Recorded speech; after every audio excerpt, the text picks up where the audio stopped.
this time is supposed to sink into the earth and dissolve, but sometimes it refuses. Instead, it witlessly clings to the body and uses it to rage, rampage, and steal life from others so that it can linger. Such abominations, Yuan Mei maintains, are nearly unkillable because they're already dead and can only be defeated by the spells and rituals of the most powerful magicians. This theory has bits and pieces of truth in it. Certainly, Jianxi show that stray memories and habits from a body's former inhabitant remain accessible, even if rotted.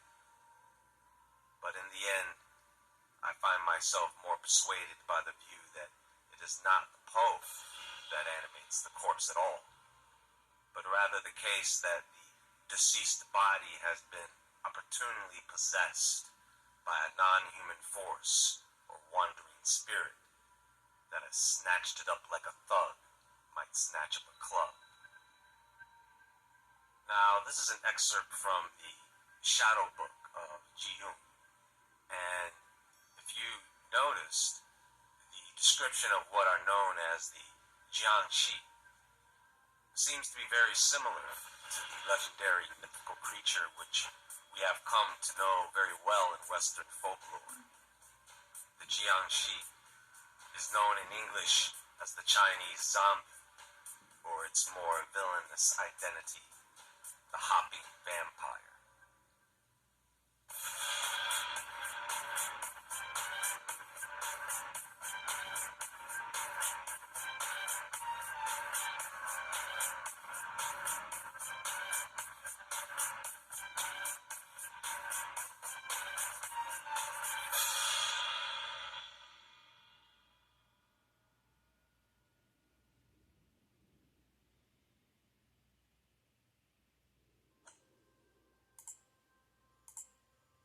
Now, according to the book, starting in 1789, when he was 65 years old, Ji Yun released 5 volumes containing over 1,200 tales.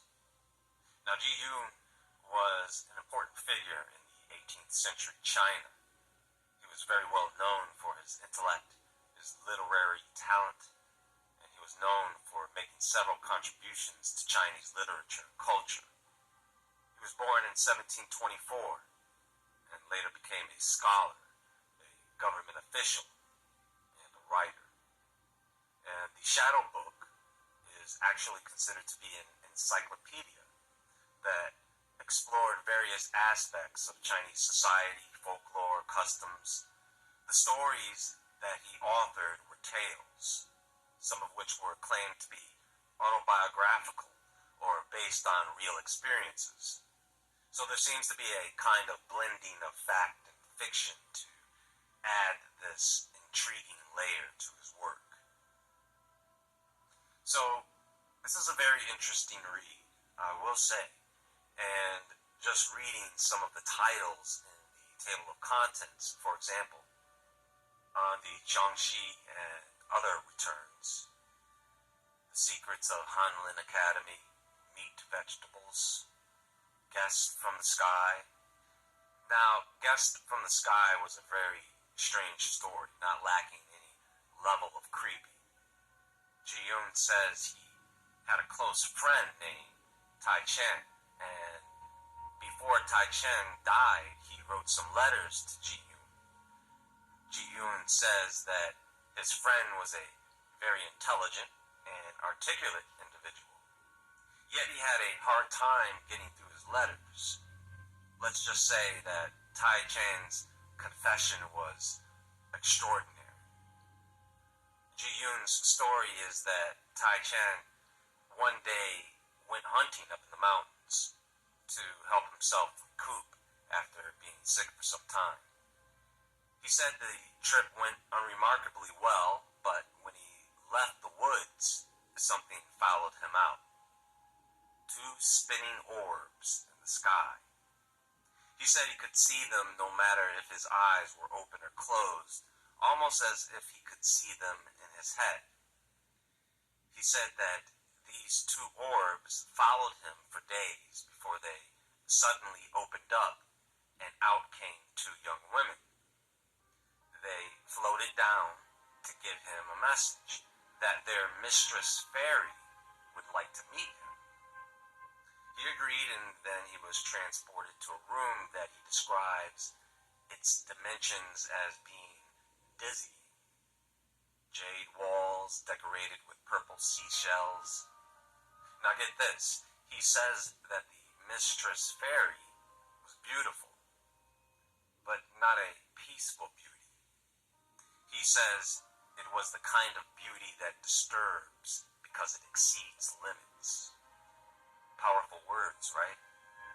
Well, even more powerful than that, she asked Tai Chan to become her lover. But he's too freaked out about what's happening, so he refuses, and they return him and leave. Now, a couple of weeks later, the orbs come back, and this time they just took him. This time, they took him to a place that was much more familiar and comfortable for him. So it was easier to seduce him. And he ended up being this fairy's lover for quite some time. But he started to get sick. So sick that he would start having vomiting fits. Ji Yun said Tai Chan died during one of these vomiting fits, and he concluded that his death had a lot to do with his interest in occult knowledge, alchemy, and immortality. It reads, he acquired books of occult knowledge and sought out alchemists and sorcerers who were rumored to dabble in forbidden magic. It is no surprise then that something inexplicable occurred that ultimately led to his death. Now, given the time period, this would of course sound very fantastic, but our modern interpretation of that story would be a man goes hunting in the forest, up in the mountains, two orbs follow him on his way out, two alien beings appear, and through some type of hypnosis, take him aboard their ship for reproductive experimentation on more than one occasion, leading to illness, which could be interpreted as radiation sickness. Some of the other titles in the contents of the Shadow Book are The Ringing of the Western Beast, The Powers of Early Childhood, The Forest That Was a Nest.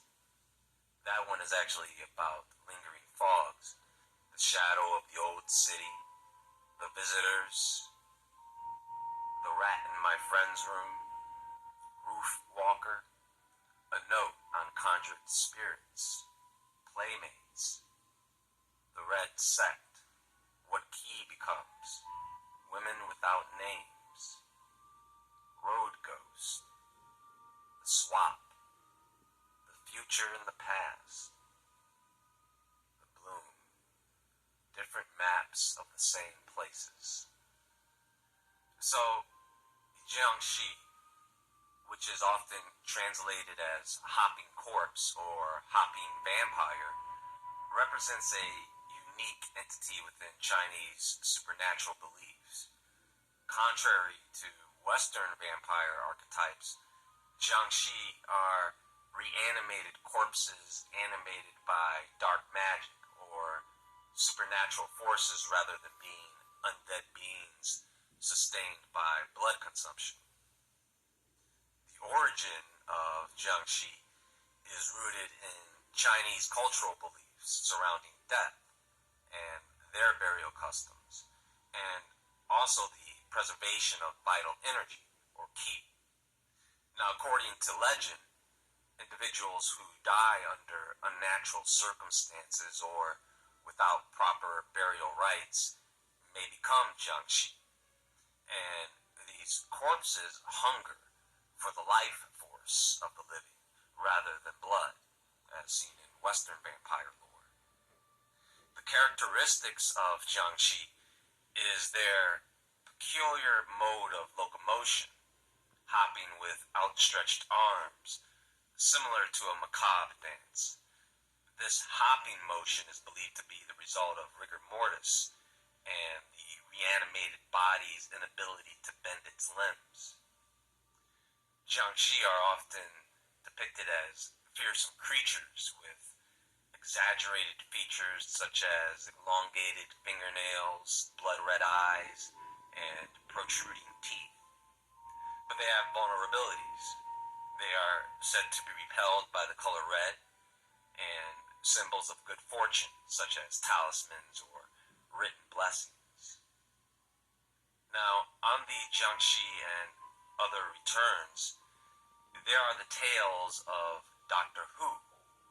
This is in addition to the excerpt I read to you in the intro of this video. So, I want to take a moment to read a couple of short stories about two encounters that Doctor Who experienced according to Ji-Yoon's documentation. When I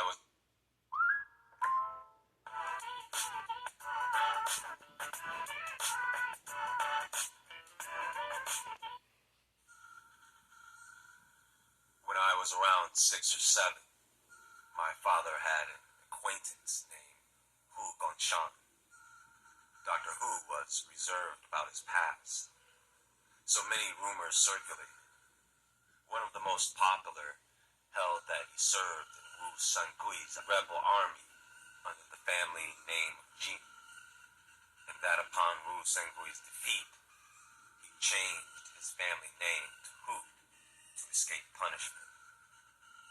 No one offered proof of this, and Dr. Hu neither confirmed nor denied it. However, he was an extremely skilled martial artist and would have been a valuable member of an army. Even when he was in his 80s, he remained limber, with hands and feet as quick as a macaw's. Once, some bandits tried to seize control of his sailing vessel, expecting a helpless old man.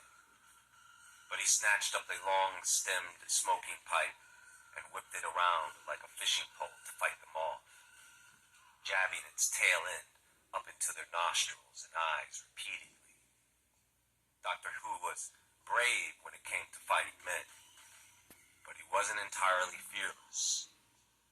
As soon as the sun set and the moon rose, he'd tremble like a child at the wind's moans and flinch at the flickering of shadows. And on those nights where he had no one to keep him company, he would lock himself inside his house and refuse to come out until the sun was back. When I first became aware of Dr. Who's dramatic change in behavior toward evening, I couldn't understand why someone with his skills would act afraid of the dark. But then, he shared 2 episodes from his past.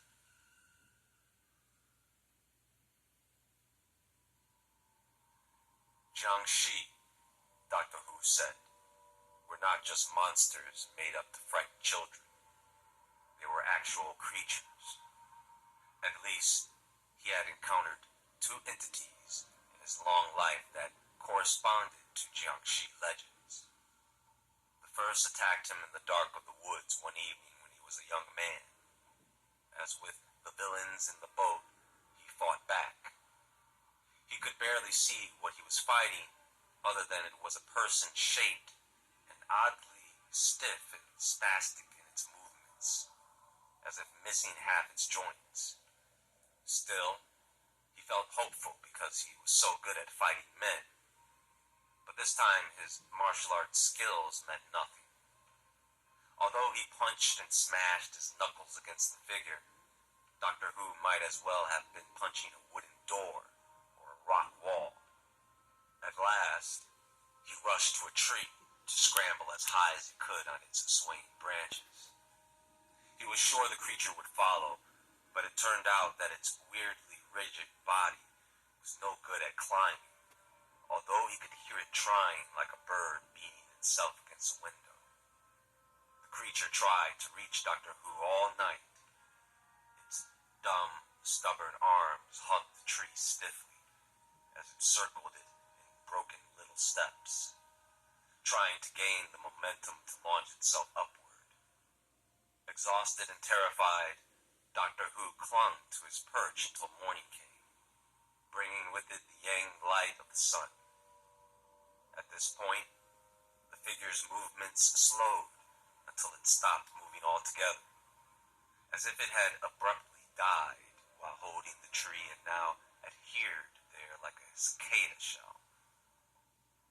Despite the apparent death of the creature, Doctor Who remained afraid to move until he heard jangling sounds. They belonged to a procession of belled camels and their owners. The numbers of the traveling group gave him the courage to scramble down from his sanctuary. On the ground, Doctor Who got his first close look at what tried to kill him.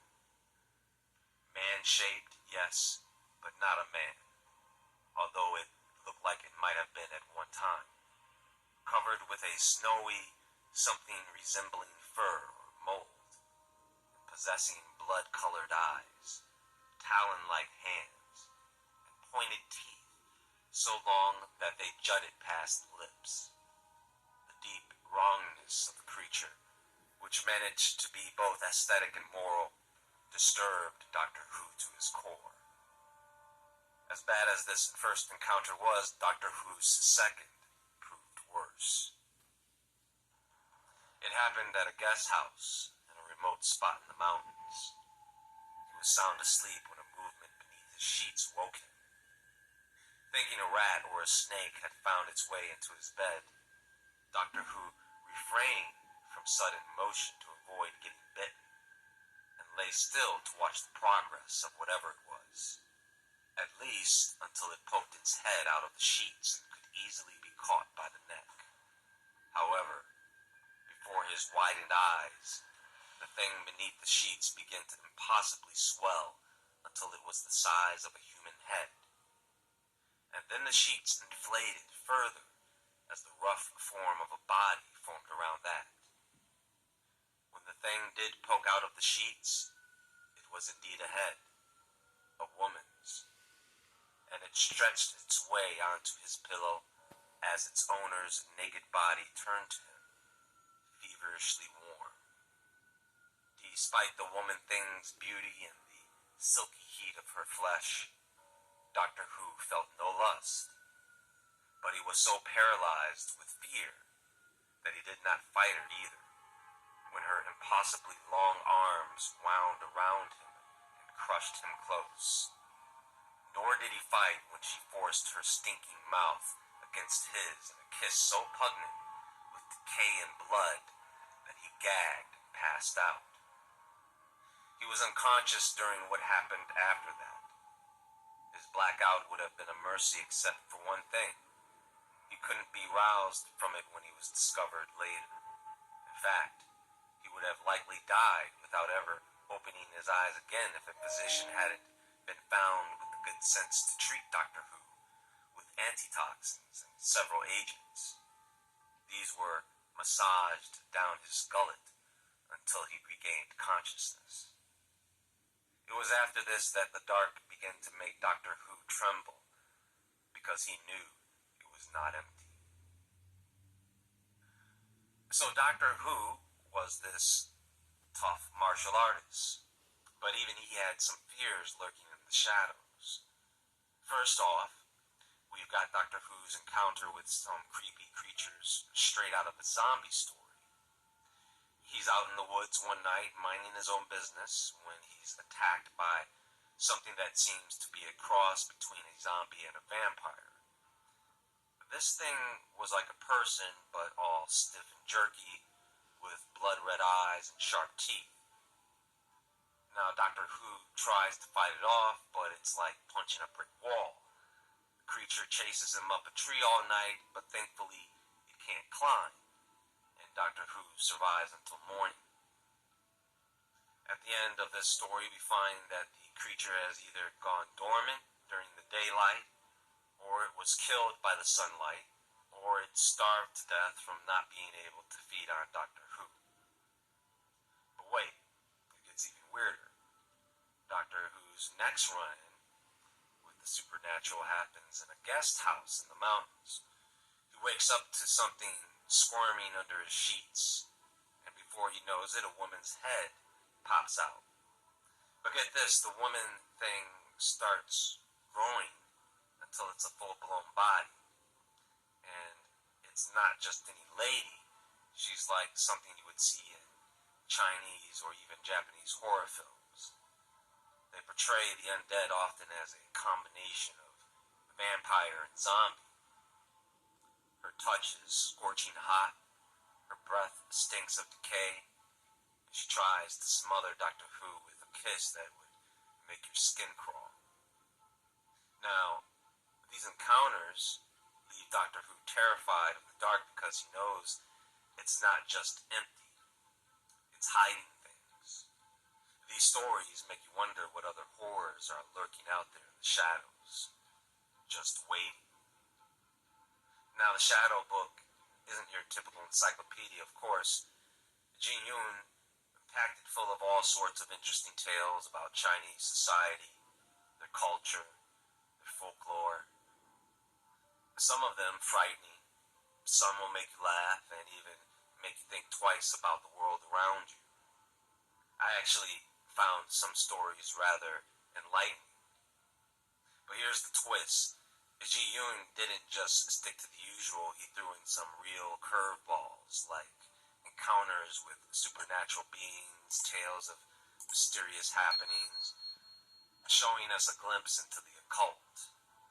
Some of these stories were supposedly true, or at least based on true events, anecdotes. What's really interesting about the Shadow Book is how it gives us a peek behind the curtain of the Qing dynasty of China, last dynasty. Ji Yun wasn't afraid to shine a light on the weird and wonderful aspects of life back then. All we really have to go on when it comes to these things is the testimony of others. Can they be trusted? I mean, we do live in a world where we are no strangers to creatures of the night.